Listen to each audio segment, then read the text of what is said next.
Bia Kamal ka Noor Online TV channel. Anda manduni shan kosnyak. Ka jan gwasame gor jano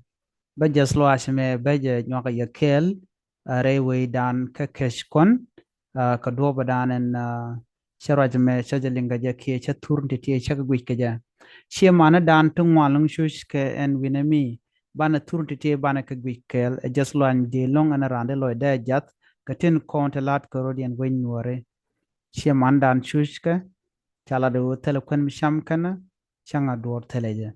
choy shushkan kaje gor kan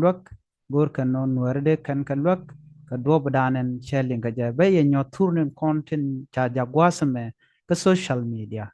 ana rande lo de jat kamana tore nware shala do nena gwaran karan jin lwak du karada dien gwa yelong ke lwak dan ka doran kone konan nware ka choje dana shushka ka bay janywak ke bay nyo turun kon tin chano ngo gwasame eno mi jira me jidita kan kono niam gwasame ne donga ji dwar online tv ke kujije der subscribe kede janywak baga nasan ko kian anyok mara diana balar ya kan kono ko turne ken ramadana de yen je kaje damandana ni albule kunan mugur jen o jin de right kaje belling de bajalas ka video me matu kontine tema biaja jek baja latin bi klik boka facebook de bija contact mugur jen wo biarwaj ko neme jaslo an direlong an mandan en chenen gwasame loidan darajat along rieng mi direlong an ran de loida darajat wana tin gwasame bada mandan en albule kunan bad message de be facebook de be share kaya kon mete kramo de luak ko jaram dana pose da gwan wo de yenutin ade yen right kaja gwaye erana mo mom no ko mo da luak gor jen wo bi na bi gor gwasame chana right kana me chala do ne ne genial bule kunen ajene jaslo an midire long ke kwishu jamin chitwok doran ke kechkon gor kana tuar kana dejen te kong katela kwan shoot ken ka gor kwan ke kwichamo ajene loy dande jat kel take lok dun yene di ala content bi video me bi gwich beje nyoka yekel chimnen yene me mando dan kie mamadan mishuch katagu yene jamone turne me rande lo de jat ko telekon mi jekana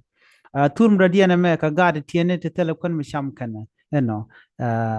enna me mudgiyena mene wuda dan gut ka ko gorkan twar ki gorkan mede kana sham no tele dor mi jekana chimgiyen tono ka twar ati ka gad la duob dan kula jal ke ke konan gwas mi re pina diene nen no gwada me gor kana wetken ka tua dondo tuar cha ka je ke kwika alo dong tele ka de jen ka shiran ba shin to de te ga jamon gor kono me te ka me de lwaka de ka lwak ano jenen yana mo gwasa me gor ka tuar ko kanen konde kulo sham shenga me la riet ba me kan lor ngoda ba da na da ka lwak kon toba mi cha ji ga ngode riet la ja talke baja lop no baja cham gwada dan enter truck mechanic check ne me just watch minen yen mo ka gadi tieni ut ke beje long no ken tun to gor no kwai nyak ye moniko di yen ta dan chu ke ne kon di yen ngaje no chon meninde te ga ne kona shiang mete te ga kemo just lo an mi dir long kan wor dial anname no adi nen gwat me la kwana kona tal ken ke shika kwanda shum ka shika kwanda rong she me jalari ala tuar kona she ken ga kula kamrar ka jen ken ku yen ne no gwad mo ni kan ten pa yen ta gwasme ka tuaran kontin ku kan kala tal ko she ken ga jik ala keriet ne ko ngen ala tomriet gwasme mala lelke raja tal ka gwasme ne benyo de gwasme ne yen ne me taw ne me ne taw kule la taw mriet ajen taw danan ku kan le cham di nen gwasme ne no tal ken ke ko la ka tal ko mucha ka tal ba kulu cham ka jano tele ka de ti ditewne jin mi jira ma goro der luak goro no budaman dan ni al bule kunen bije je gwada ma pin video ka ala facebook de bo ka je bije contact tere wi ka so sudan goro je gwano de na de ka rai ke je ko do budana dong mi tera ma luak da do ga da YouTube ko gwasmi na me jaslo ay kon wer gor kon mal long kam no kon ando badana bana bot ban jo wiki jere doaran goro kondial chiram kel karwade goro jeno kondial bana charka duptin kone de kone kone kone lo ke do badana deben ngai kone goano so sudan tel jamal ngon mal ken ben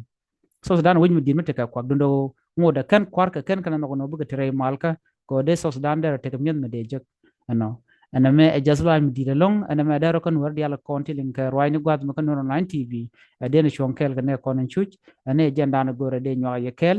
bana ta dana dong de rwai ni ben ka je bana kala lin ka gwasan be dungo me jira ma jidit kan no jeno jin durany ba ka lin ko subscribe ka comment la charo ku jagar pin gwasam chuje puru bon wojin bo ka video description bi damandan ni albule kunen bo ka Facebook de bu jo contact ka messenger bi awra gwa to mi ko dob dan de log de top ko jami jira mo gor de lok na men je nan go de nyo yekel nan bi ataka mal ko pot je bye bye